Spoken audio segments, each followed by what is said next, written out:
यहाँ के यंत्र आज भी सटीक माप देते हैं और इनसे की गई गणनाओं का प्रयोग ज्योतिष और खगोल विज्ञान से संबंधित अनेक कार्यों में किया जाता है।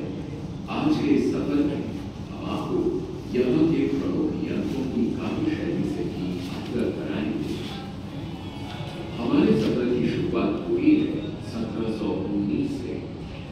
मुगल बादशाह मोहम्मद शाह दिल्ली दरबार के नथुनियों व ज्योतिष की घटनाओं में मतभेद के कारण किसी महत्वपूर्ण अभियान हेतु शोध और सही जानकारी से अक्सर दुविधाओं में पड़ जाते थे।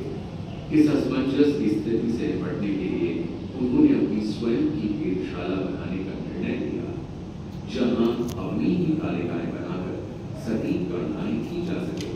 बादशाह राजा जयसिंह की विद्वत्ता व खगोल विज्ञान के प्रति उनके गहरे लगाव व जानकारी से अत्यंत प्रभावित थे। अतः वेधशाला निर्माण का महत्वपूर्ण कार्य उन्होंने राजा जयसिंह को ही सौंपा और उसके लिए स्थान चुना दिल्ली का रायसीना वन। राजा जयसिंह ने धातु के संयंत्र बनाकर कार्य आरंभ किया, परंतु उन्हें परिणाम संतोषप्रद नहीं लगे। अतः उन्होंने दीर्घाकार पत्थर व भवन निर्माण सामग्री से एक बड़ी वेधशाला बनाने का निर्णय लिया। 15वीं शताब्दी में समरकंद के खगोल विज्ञान में पारंगत बादशाह उलूग बेग ने बनाई।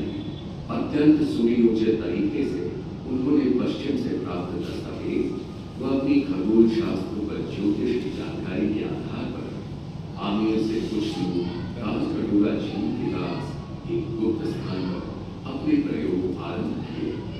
इस प्रकार न केवल दिल्ली की वेधशाला बनकर पर साथ ही जयपुर में ही वेधशाला का निर्माण हुआ।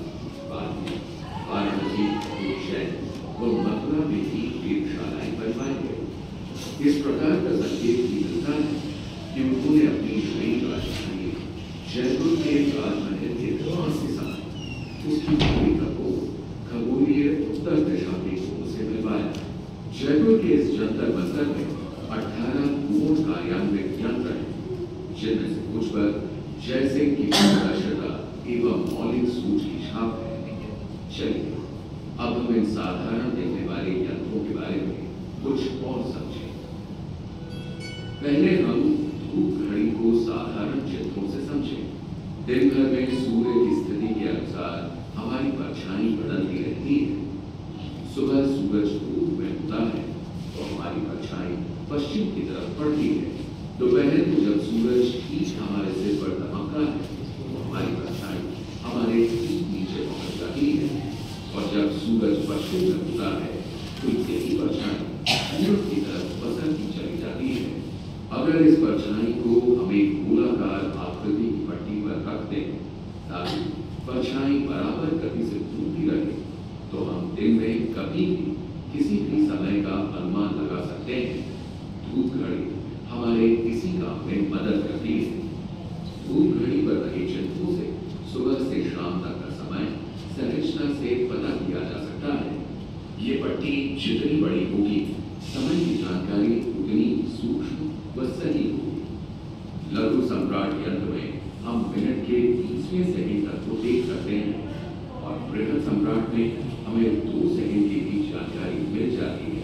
इस बृहद यंत्र की सीढ़ी उत्तरी ध्रुव तारे की सीध में ऊपर जाती है, यानी इन सीढ़ियों की सीध धरती की उत्तर दक्षिणी ध्रुवी के समानांतर है। नीचे का हिस्सा एक बड़े घेरे का आधा हिस्सा है। अगर ये घेरा पूरा बना दिया जाए तो सीढ़ियां इसके बीच में आ जाएंगी और ये धरती की भूमध्य रेखा को दर्शाएगा। इस तरह के यंत्र दरअसल हमारी धरती की एक नकल है। सीढ़ियों के ढलान का कोण धरती पर इस यंत्र की जगह के अक्षांश पर निर्भर करता है। जयपुर में इन सीढ़ियों का कोण 27 डिग्री है और धरती पर जयपुर का अक्षांशीय कोण भी 27 डिग्री ही है। हमारी धरती भी अंतरिक्ष का हिस्सा है, जिसके आकाश मंडल के तारे एक गोले में बिखरे हुए प्रतीत होते हैं।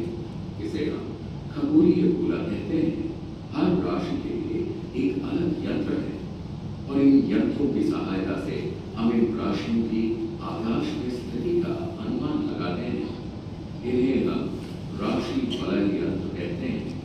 हमारी 12 राशियां सूर्य के काल्पनिक मार्ग पर होती हैं और आकाश को 12 बराबर भागों में बांटती हैं। रात के अंधेरे में हमें इस राशि पट्टी के सिर्फ एक भाग की राशियां नजर आती हैं और दूसरे भाग की राशियां सूरज के उजाले में छिप जाती हैं। साल भर में सूरज जैसे जैसे सभी राशियों के सामने बारी बारी आ जाता है, वैसे वैसे हम बाकी राशियों को भी रात के अंधेरे में देख पाते हैं।